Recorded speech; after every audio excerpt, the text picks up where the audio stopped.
Info wananiita Tosh, One Extra.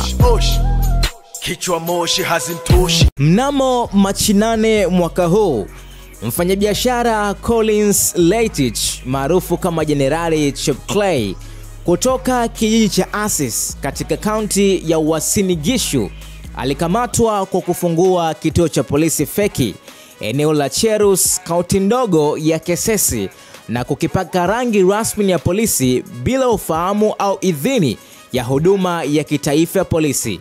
Kwa zaidi ya miezi 6 wenyeji walidhani ni kituo halisi hadi pale timu za usalama zilipomkamata. Akizungumza na gazeti la Nation, Collins amejitetea kuwa alifungua kituo hicho baada ya kupewa ruhusa na uongozi wa polisi wa eneo hilo. Niliwahusisha polisi ndipo nikafungua session hii kutokana na uhalifu kuongezeka katika eneo hili. Alitoa taarifa hiyo Collins, na ameeleza kuwa alijitolea gari lake binafsi kutumika kwenye operesheni za kipolisi katika eneo hilo ili kufanikiwa kupunguza matukio ya uhalifu yaliyokithiri. Matukio ya uhalifu mengi ukiwapiga polisi hawafiki kwa wakati, wakidai hawana gari.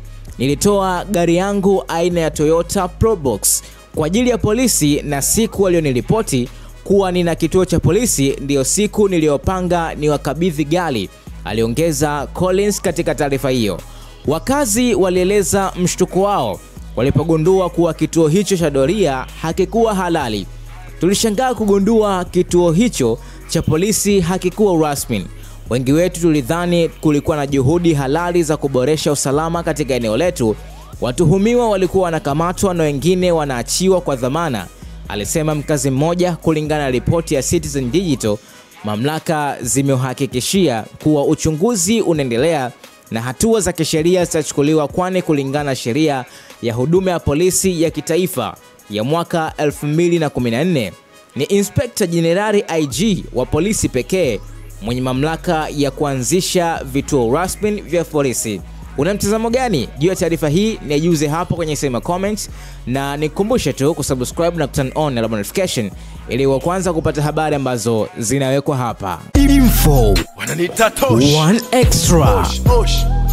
Kichwa moshi hazimtoshi.